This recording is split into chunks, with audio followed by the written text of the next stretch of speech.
All right, virtual community, online community, welcome. R. Christian Minson here, Breathful Wellness. I am talking today on facing fear and winning. And if you tune into the recording of this, I encourage you to skip about 5 minutes in unless you want to hear all the introductions. We're just basically waiting for people to come on and say hi. Looking for our first folks. While we're doing this, I am going to make a few overtures to my news feed so that I can see I've done this a little bit differently this time. Let's see, in that I've put this on my business page, so it's broadcasting from my business page. I don't know how that's going to affect the number of people who are able to see this or get on it.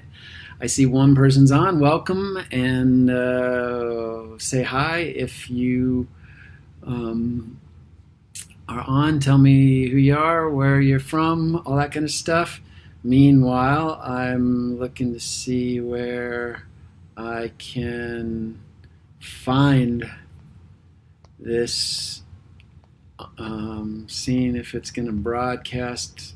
Yes, it is broadcasting live on my personal page. So, or not my personal page. Kevin Peterson, hello, welcome. There we go. Now we got some people with Tammy Scarlett and Kevin. Hi, good to see you guys on. Adrian, hello, North Shore of Boston. Right on, my brother's in Boston. We were just talking to him last night. My niece just had a birthday, so we are in direct contact with Boston. Welcome. If you're coming on, just say hi. Tell me if you want, like Tammy's saying, found you. Tell me how you found me. Was it different? Did it appear in your news feed like it has in the past? I'm trying something different this time. I'm trying to broadcast from my business page, which is currently Inhale Life /Breathflow /R Christian Minson, versus my personal page, which is my R Christian Minson wall. And I don't know if that's causing people to not be able to see it as well or what.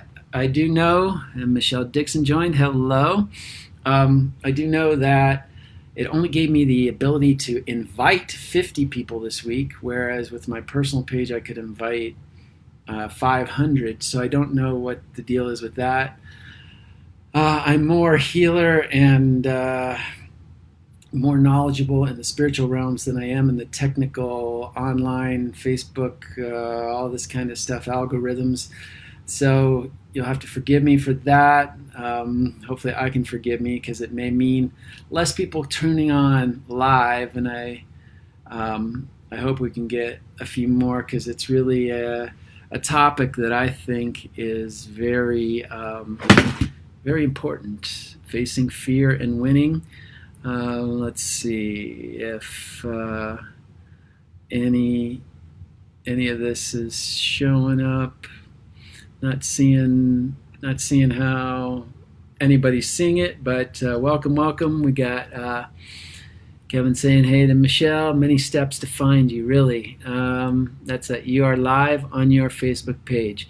Yes, that's what I am. But how did you find me? Did something come up and say, hey, Christian's broadcasting now? Or did you actually have to come here at this time knowing? Like last week, a lot of people knew about it, basically, because I broadcasted from my personal page. Today, not as many, and I think it's probably because I'm doing this from my from my business page, and that I've yet to figure out. So sorry for all those who can't, haven't been on or aren't able to see, but we are getting into the top of the 5 minutes here, so we're just going to stop that and say welcome everybody. This is R. Christian Minson broadcasting Facebook Live every week. I am currently in sunny but snowy Denver, Colorado, talking this week about facing fear and winning. R. Christian Minson. I am former director of breathwork at the Rhythmia Life Advancement Center in Guanacaste, Costa Rica. I'm a transformational breath facilitator, senior trainer in the Transformational Breath Foundation, breathworker for the last 13 years. Prior to that, I was a monk in the spiritual order of Paramahansa Yogananda for 10 years prior to that. So I'm a speaker, author, internet coach, and basically your catalyst for evolution and transformation. So welcome today as we talk about fear, looking at fear, where it comes from, what can we do about it? Can we annihilate it? Can we just get rid of it altogether? So this is where we're headed. And welcome to anybody else joining on, just to see. Click the event link and scroll down. Good. Well, I guess it probably comes from the event then, huh? Had a notification right before it came on. That's good to know. Marcy Benson found me. Beautiful. You set a reminder. Went to your personal page, clicked on your event, redirected to your business page, then videos section. Wow, that's a lot of steps there. I want to make it easier for people. All right, Carol Catella's on. Welcome, Carol Catella. Good to see you.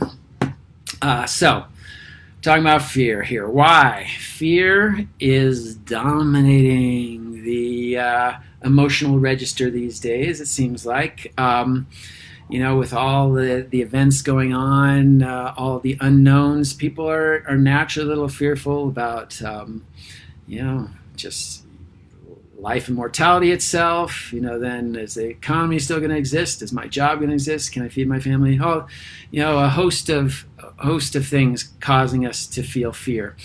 And the media is definitely capitalizing on this. I have to say, I'm here in the home of my parents while I wait out this quarantine, and they listen to the news every night, and so I'll tune in. I like to kind of know what's going on, but I listen with a sort of from a distance, shall I say, because you notice how the media really capitalizes on this fear. They just make everything sound so intense and so like it's the end of the world.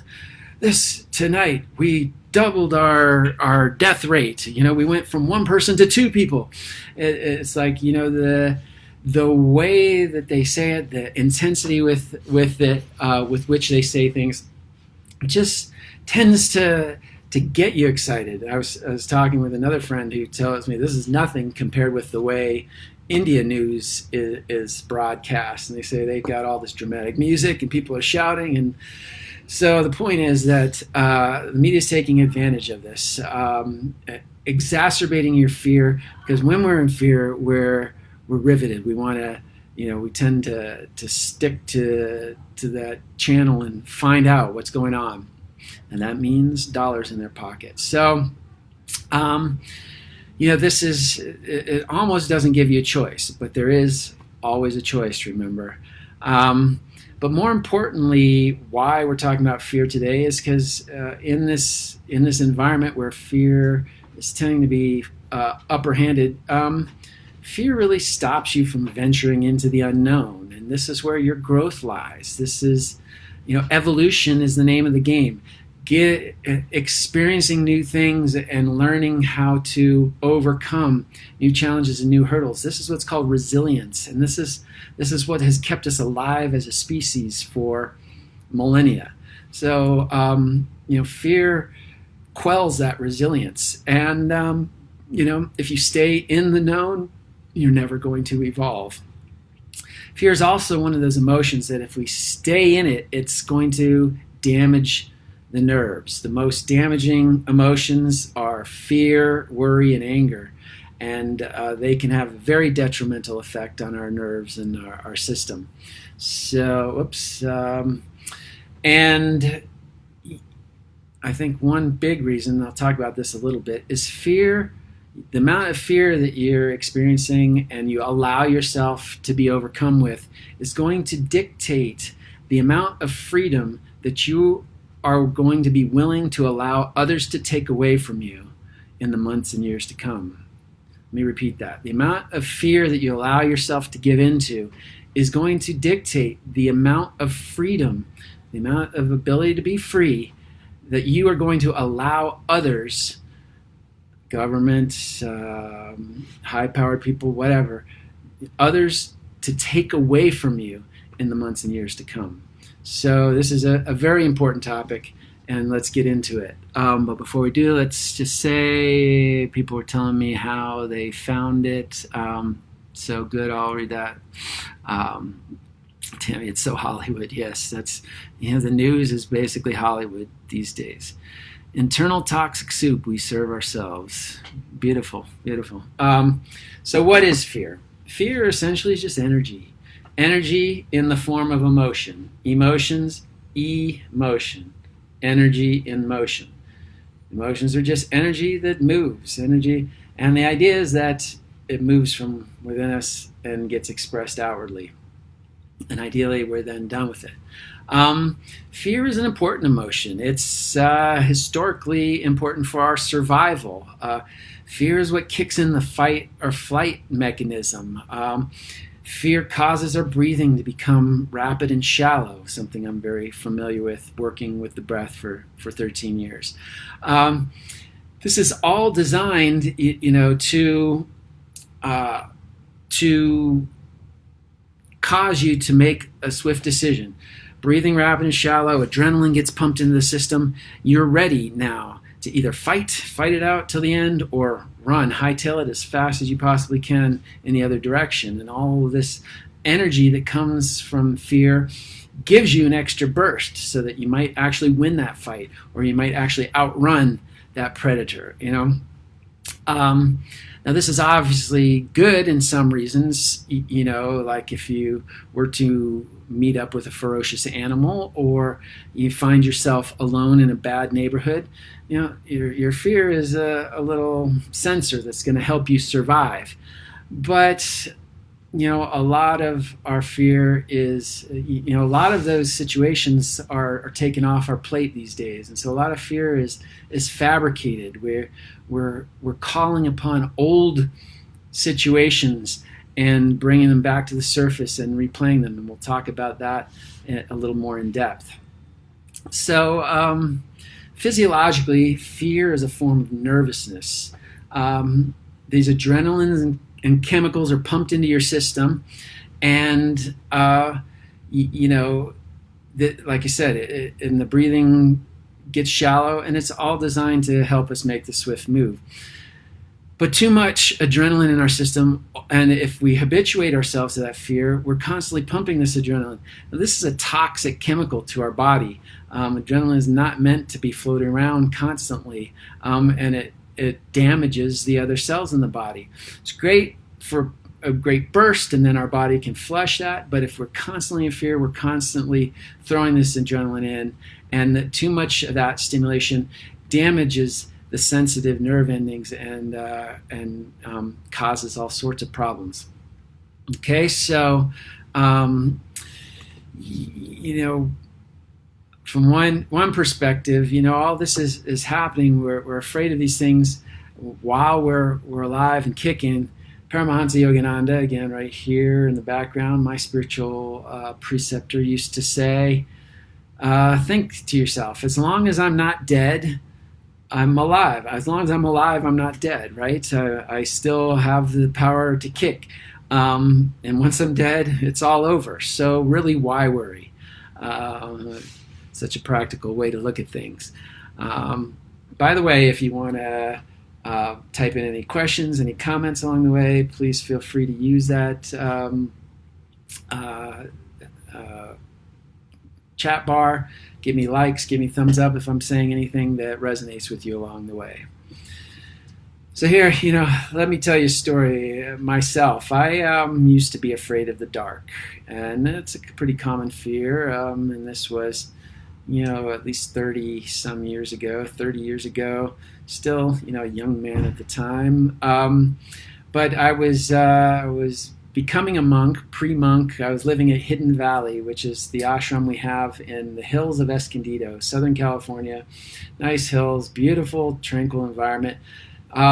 Much more in nature, much more removed from the hustle and bustle of the city. So there's wild animals there and jackals, and so I made a habit of meditating at night in what we called the St. Francis Chapel, a little chapel that looked like a hut that St. Francis built. The problem was that once I was done with that meditation, it was dark and spooky, and this is out in the farmland, and we had literally no lights. There's a long path, I'd say probably quarter mile, let's say 300 meters. I had to walk back from the chapel to the housing area. And so it was a long, dark, pitch black walk. And you hear these coyotes howling and all this. And that used to just freak me out. I got to the point where it's like one night I finished my meditation. I would try to meditate and get done before it got pitch black so I could make it home okay. But one night I meditated. I had a good deep meditation. I stayed way long, and by the time I was done, it was completely dark. The moon, it was a new moon that night, so there was no moon in the sky, even some stars, but not enough light. I could barely see the path in front of me. I just heard these coyotes and jackals sounding like they were so close and were just going to pounce on me and eat me alive. And I just remember in that moment, I said, I've got to do something about this. I can't let this rule my life. So I sat a few more minutes in meditation, and I prayed. I prayed for courage.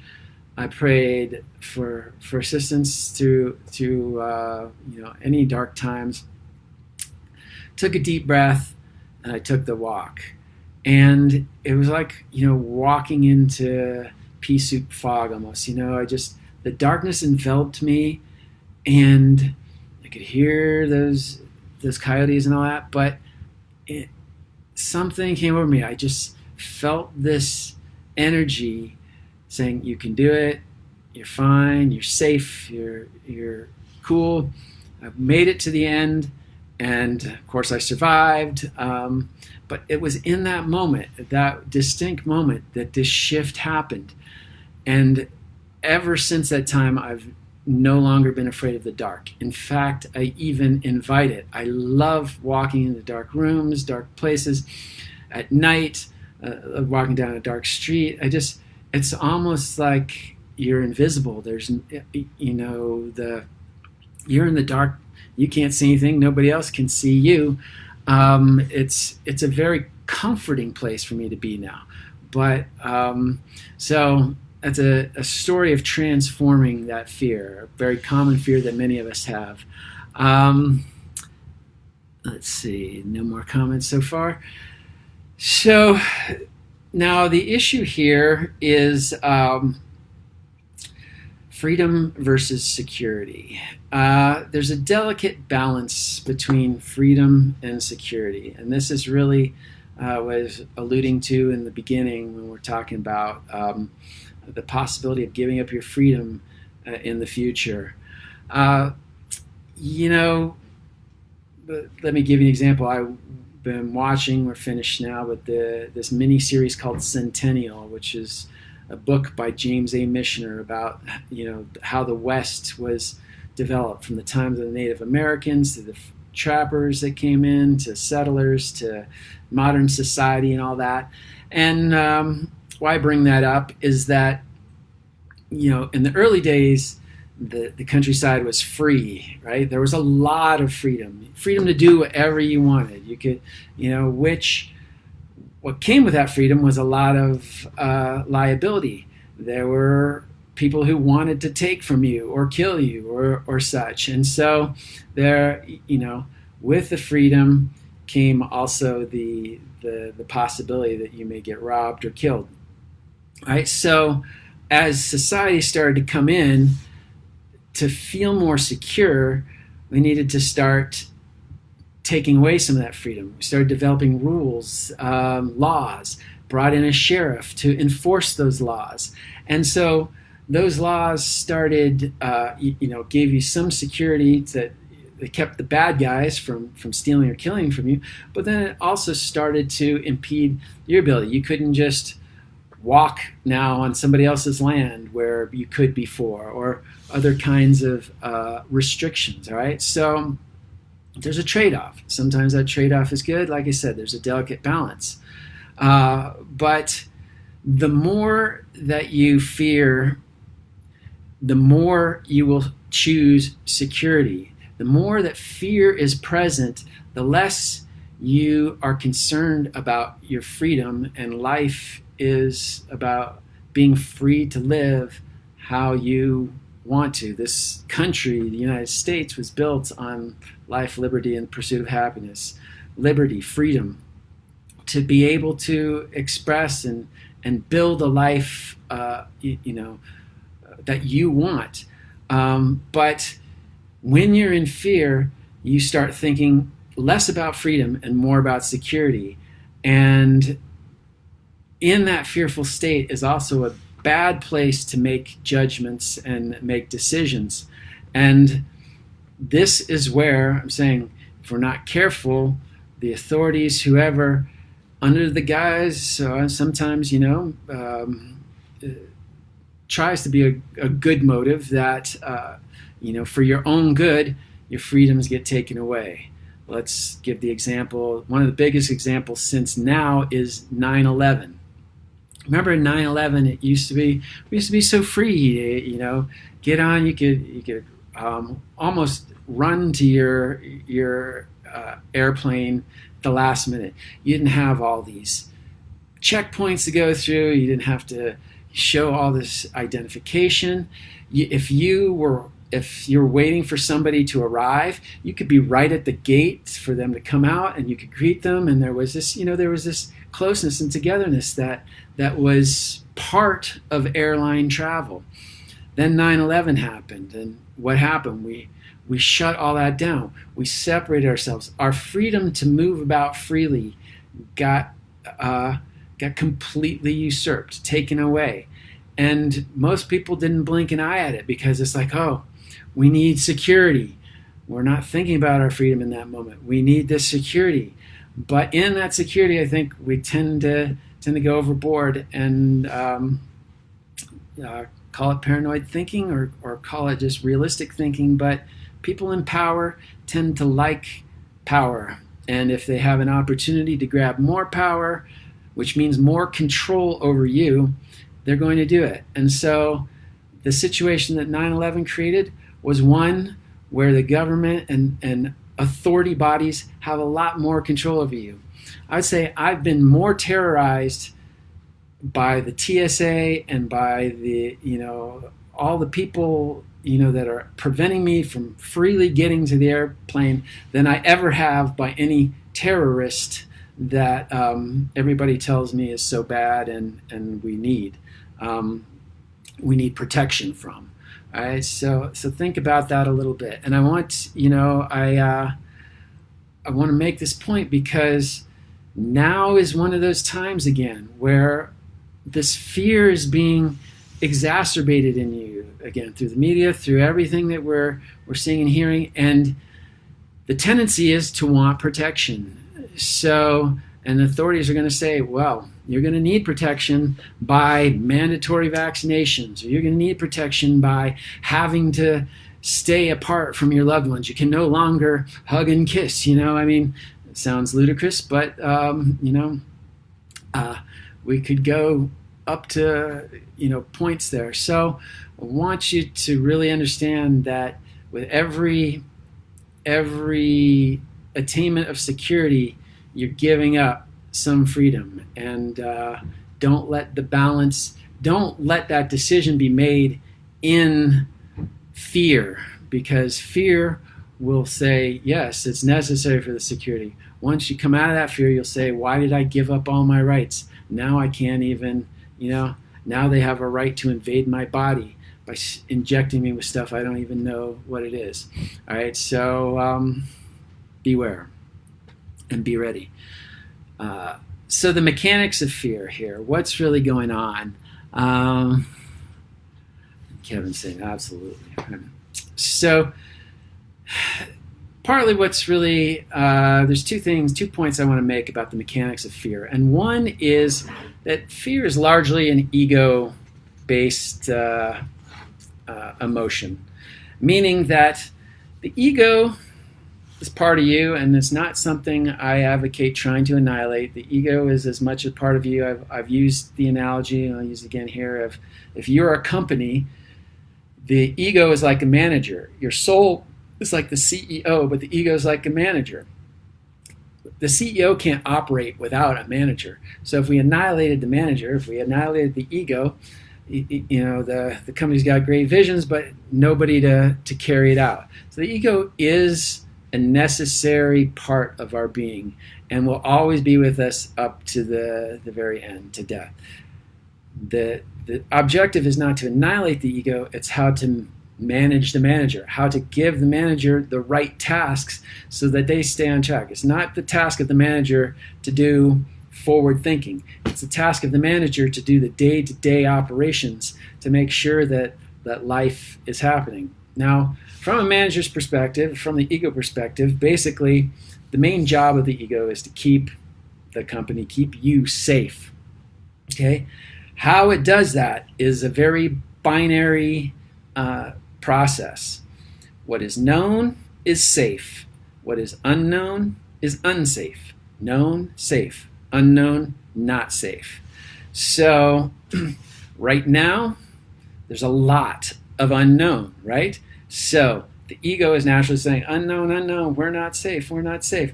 It's like, so this is going to stimulate fear within you. So now most of us react to fear based on our past situations. And this is the second point I want to make up. First is that it's an ego thing, and the ego sees the known as safe, the unknown as unsafe.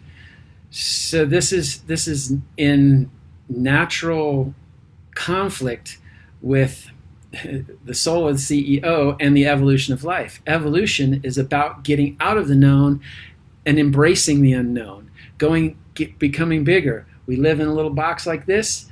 We've got to get out of the box and see that, oh, our life is now more like a box like this. And then we get out of that box and see, oh, it's more like a box like this. And so you can see how the ego wants to keep us safe, but if we let it rule, it thwarts our ability to evolve, which is the purpose of life, to evolve and to evolve back into our true nature of who we are, God or the love energy.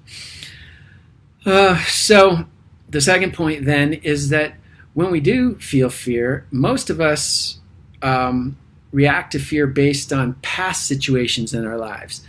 Past situations that we've experienced, and now a similar situation occurs, and instead of really dealing with that situation intelligently, we automatically bring the old situation to the forefront, and now we're dealing with that situation. We're not even dealing with what's the reality. We're dealing with what we see in front of us, which is something from the past. So this is called reacting. We react, which I love that word because if you think about it, react, to act again. We're acting again like we did back in the past. We're not fully present to what's happening now. We are reliving, replaying a tape and reacting out a scenario that happened in the past. So, for example, if you know, we're talking about the unknown here right now and all these unknown circumstances. If you say in your past life in the past years, face the unknown, you're walking down a dark street one night, a little bit hesitant, you're not sure what's going on, and then somebody jumps out and mugs you, right? Now you're ultra sensitive to the unknown. Now you've got this sense that the unknown is really not safe, because look what happens to me. Look, this is what can happen when things are unknown. And so now we're facing the unknown, and all these past tapes are coming, and you're getting all worked up. Now, if you were to take a breath and just survey the situation, you can see that nobody's out to mug you, nobody's really out to kill you here. Maybe you could calm down, and the unknown isn't necessarily as bad as it was back then. And I would say that with my story, walking in the dark, I had to take a chance. I thought, there was a possibility. A wolf could come and eat me. A coyote could come and, something could get me. But, 99 times out of 100 or 990 times out of 1,000, nothing's going to happen. And, we really realized that the unknown is more like a fog bank that like a monster has been projected on. So from far away, you just see the image of the monster, and you're like, oh, I'm afraid of that. But if you walk towards it and you actually start walking, you walk right through the fog, and you see that there was no monster. It was just fog with a projection. So that's largely what the unknown is. So if you had an extreme experience in the past where the unknown was unsafe, now you're tending to react, bring that situation forward. You're not living in the present and assessing this situation. Now, if you had a situation like mine, like I said, I walked through, I didn't get eaten, and in fact, that shifted the way that I think about not only the dark, but really about the unknown too. That it has given me more courage, basically, to handle or to face the situations that are unknown in the future. And this is really what we're getting into next then. How do we deal with fear? How do we win? Facing fear and winning is the title here. So how do we win against fear? And we want to realize that courage is our number one ally. And courage does not mean fearlessness. Now, I've heard that word fearlessness used in place of courage, and I'm a big advocate of using words properly. And if you think about it, fearless means what? Without fear. Courage, really, the way I define it, means to have fear and to be able to act and progress in spite of it. Because once again, fear, as I said in the beginning, fear is a necessary emotion. Fear is part of our makeup. Fear is not something that we can annihilate or get rid of, just like the ego isn't something we can just dispense with.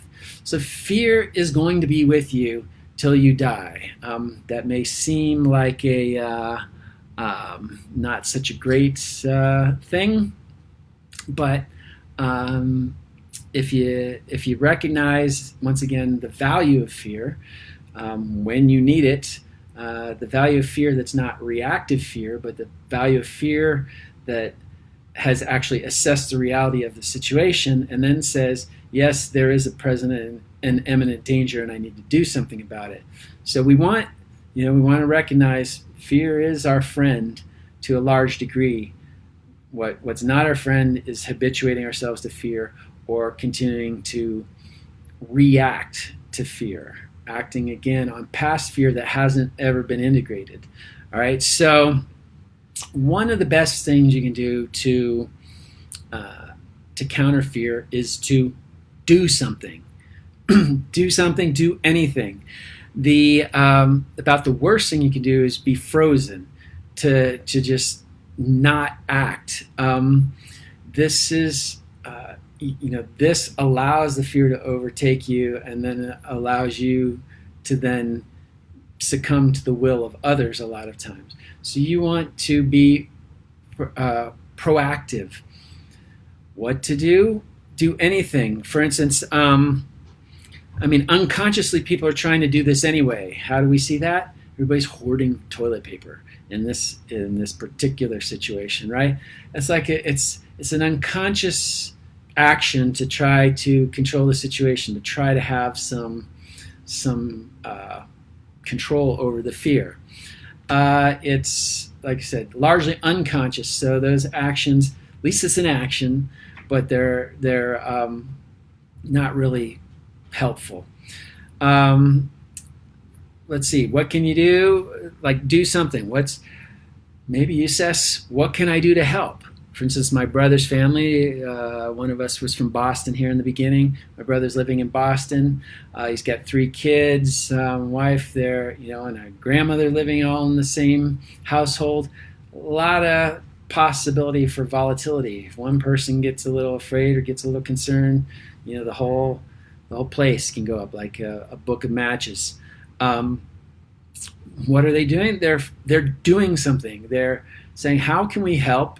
How can we add positive energy to the situation? And they started a whole campaign, a whole production line. They started making masks and face shields, and then got people to donate either supplies or money to make more masks or face shields. What they couldn't do, they started encouraging others to get on that production line.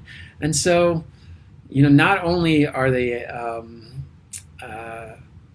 helping their fear now, they're actually focusing their energy, right? This is a response to fear rather than a reaction. The reaction would have been, oh my God, this situation's much like the one in the past where everybody freaked out. Now what are we going to do?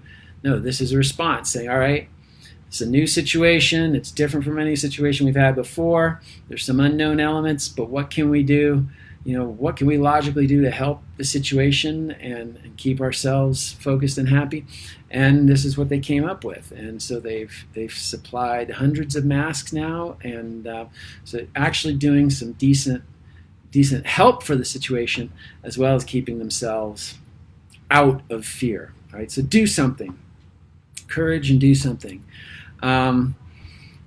And so another exercise that you can do is when you do have fear, to allow it to be present. And this is something that we'll talk about when we get to my number 1 solution.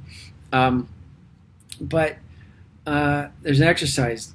Go into the fear and analyze it to see what is the cause of your fear. It's like, oh, I'm afraid that my life's going to be over.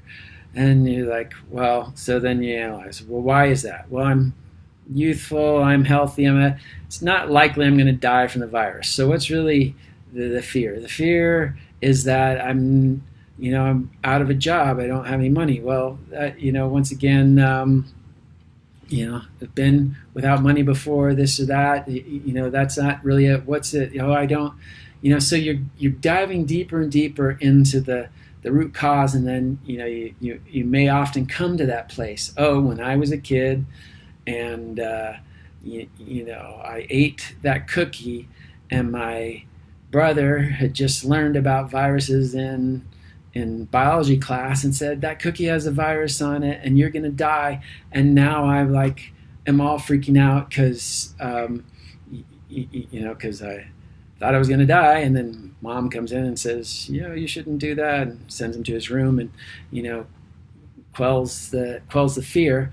But again, now that fear has come forward to here as a hypothetical example again. So we get to the root and we say, all right. So now we can do something with that. We can integrate that energy, bring that to completion, so it no longer has to inform the future with the same thing. Oh, you should react this way. You should react this way. You should react this way. All right, hopefully that's making sense. Now, I did mention courage. Courage is basically the Bhagavad Gita, the spiritual classic of India, essentially the Bible of India's Vedic tradition, yogic tradition, Hindu tradition, says that the number one quality that makes man godlike, meaning how do we embody more of our godlike nature, the number one quality is courage. All right, so courage from the Gita's perspective basically means faith in God. So, I mentioned at the beginning, I've been a monk for 10 years of my life. I've been a holistic healer for the next 13. Everything that I do is really informed by my foundation in spirituality. And so it's very hard for me to go forward with anybody who doesn't have some sense of understanding that there is a higher energy. Now, that higher energy you might consider your higher self. So it doesn't have to be an old man in white beard sitting in a throne up in the sky dictating things, but I conceive of it basically as a universal energy which has brought everything into manifestation, into separated form, but essentially it is one uniting energy. And if we really think about what is the quality of that energy, the quality of that energy is love. So we essentially are united in this quality of love. So to have faith that love wants to propagate more love, that everything that is happening in our life is love. So faith in God is faith in love. It's faith in the justice of love, the protection of love, the wisdom and the mercy and the omnipresence of God or love. So really to just dwell and meditate on that can be very comforting. We start to see that life isn't just me as this little entity, but such a bigger thing. And as that Bible passage that says, look at the sparrows in the field and how they want for nothing, right? Something to that degree. And then look at you, and I'm paraphrasing here, so much more significant of a creation of God, and you don't think that he has your back, right? So we are ultimately taken care of. That doesn't mean we don't have to do something. Remember, number one was to do something. So you can't just sit back and say, God will take care of me. I'm just going to hide under my blanket.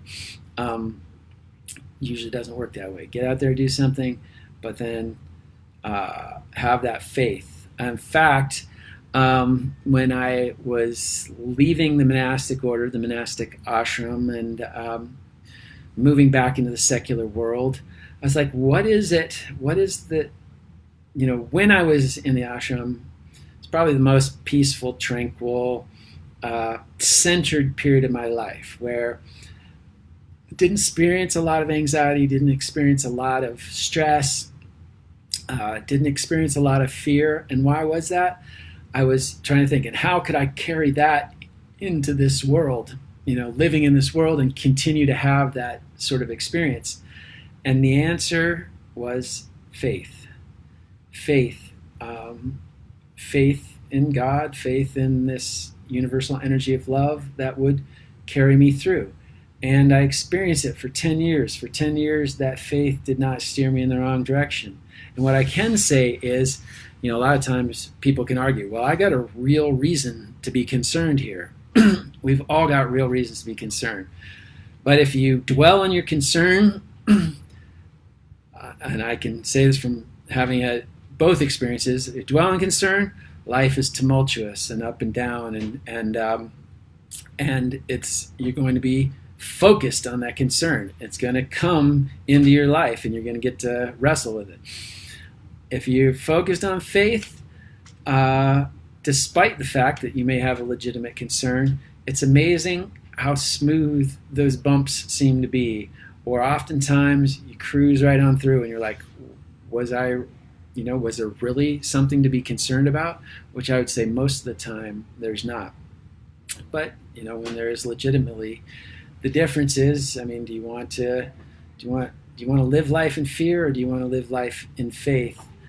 You can approach the same situation from either perspective. One, the fear perspective is going to keep you agitated and off balance. The faith perspective, even though you might have to deal with challenges, is going to keep you more even-minded, more um, more stable, and generally happier. And think about this. Even if, let's propose for a moment, even if there is no such thing as a higher power or all that, even here, so you say, well, your faith is unfounded. There is no such thing. Well, in that moment, you're either in fear and then agitated and often making not the best decisions. Remember, in fear is where our freedoms are easily taken away from us because we think we want safety more than freedom. So you can be in fear or you can be in faith and smooth on through, even if what you have faith in doesn't exist. Still, in that moment, in your life, realistically in your life, you have traversed that adversity with so much more ease and grace. All right, so have faith in something. If you don't, if you don't believe in God or a universal energy or higher power. All right, but to meditating on courage, meditation, I'd say, is a vital tool. Something to do every day and twice a day if possible. Meditating on courage, saying positive affirmations to change the way you think, even just tensing and relaxing. Fear builds up a lot of tension in the body. If you tense your body and then let it all go, you can let a lot of that fear energy go. So these are some practical tips. My number one tip for dealing with fear: breathe. Breath work. So breath work, of course, being a breath work trainer for the last 13 years, I've seen how it's just such a fundamental aspect of our being. All of our emotional states are wrapped up in our breath, and we breathe differently with different emotions. So with fear, we tend to breathe with a rapid, more shallow breath pattern. This is induced by fear, so fear makes us breathe that way, but the opposite is also true, meaning if we habituate ourselves to breathing rapid and shallow, you're going to create fear, either low-level fear and anxiety or often even high-grade fear and anxiety, and you're going to habituate yourself to that condition, so you're going to feel it. So breath work helps us, for one, reclaim our breath, bring ourselves back into an equilibrium, get ourselves back into a pattern that induces more peace and calmness and love and happy feelings. And that tends to be what I call a full, free flowing breath. Deep, full breath, free meaning relaxed and not without effort, and flowing, continuous, connected breathing. And by doing that, we actually bring ourselves back to, can bring ourselves out of fear and into a more peaceful and calm state. Breath work helps you to have a relationship to your emotions too. So we're not trying to fight our fear with breath work. We're inviting it in. We let ourselves feel at first. So we continue to breathe into whatever feelings we have without judgment. Not that fear is bad, not that fear is good, not that's evil or we want to get rid of it. We're just saying, okay, I'm feeling it, let's feel it, but let's consciously work with it. So then you start breathing with it, and what tends to happen is all of those unintegrated emotions around that fear, like the hypothetical example where the brother fed you the cookie that he said it was full of virus. Now you thought you were going to die. All that angst that never got a place to fully complete, or as we say, integrate. All that comes to the surface with this breath work, and now we can actually work with it. Now we can actually expel it or bring it to completion or integration. So the next time you deal with a situation of the unknown, you're approaching it from a neutral place. You don't have these past patterns anymore continuing to reinform you so that you can react. Remember, act again like you did in the past. Now you can respond, act responsibly, the ability to respond to the situation. right? And then the other thing that breathwork really does is gives you insight into your behavior, and often also gives you a what I call bird's eye perspective on who and what you really are, so that you see yourself as so much greater, so much more courageous, so much more powerful. And a lot of times we're in fear because we think we're so little, we think we're so powerless, but we have so much power inside of us, and breathwork seems to activate that power and bring us to a realization of it, and then actually gives us marching orders a lot of times, a direction to move in. So I advocate doing breath work, of course, as a breathwork facilitator. If you want to, I encourage you to work with somebody at first. If not, just if you don't have the capacity to get in that full free flowing pattern until your fear sort of quells. But it's really helpful at first, because usually before it quells, a lot comes up. So to work with a professional like myself or something, and I give sessions online. Check out my website, breathflow.com, and kind of see, kind of in a situation where we can't do a lot of hands-on, or used to do more workshops and things like that. That will return, but we're working on some virtual workshops. But in the meantime, if you want to work one-on-one virtually, it's a very powerful process that works virtually as well. So with that, my final words before we get to some music here is, what if? Imagine a life where you weren't ruled by fear, where you share, fear was one of the many emotions in your stockyard, and when it came around, you had a good relationship with it. You weren't immediately thrown into fear and thrown into security mode. Just think about how much more freedom your life could have, and how much more freedom you would be not willing to give up. How much more present and conscious you would be to understand that decisions, not good decisions, aren't made in a state of fear. And how many amazing things that you could accomplish as a result of taking that chance, stepping into the unknown, and in the spirit of courage, not eliminating your fear, but acting in spite of your fear. So dwell on that. Dwell on how positive your life could be with fear in perspective. All right. So as I promised people on a weekly basis, I don't. Let me just see if there's any other kind of I love rewords. Tim is saying with regards to reacting and responding. And Stephanie Angel joined. Hello, kind of near the end. So you're going to get to, oops, all right, Tammy, live while alive. Exactly. You can hide out when you're dead. Adrian Keefe, thank you. And thank you.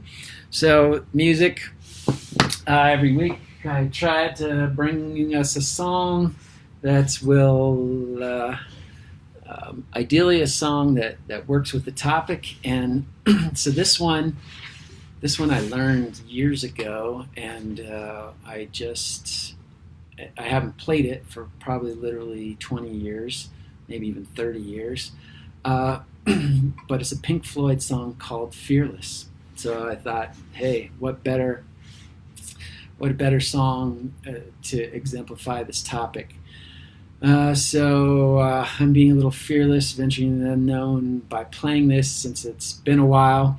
I did a little practicing, but here we go. Ready?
that hill in my own way.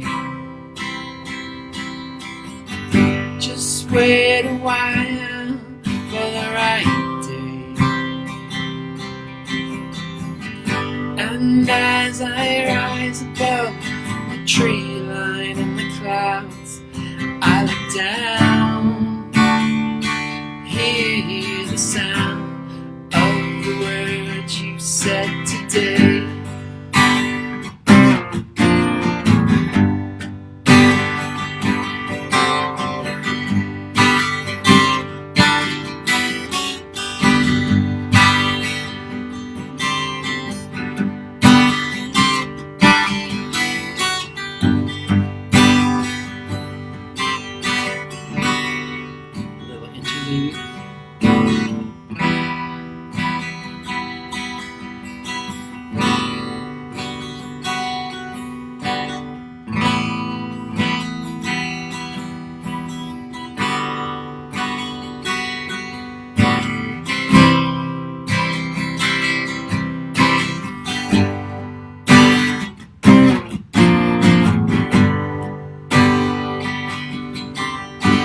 Fearlessly the idiot face the crowd,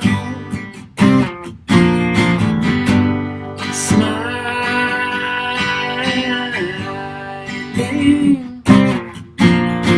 Merciless the magistrate turns round, frowning.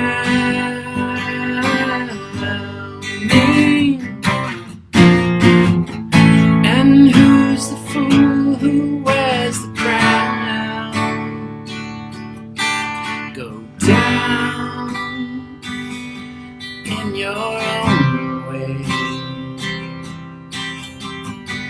Just wait a while for the right day. And as you rise above the fear line in his brow, you look down, hear the sound of the faces and the crowd.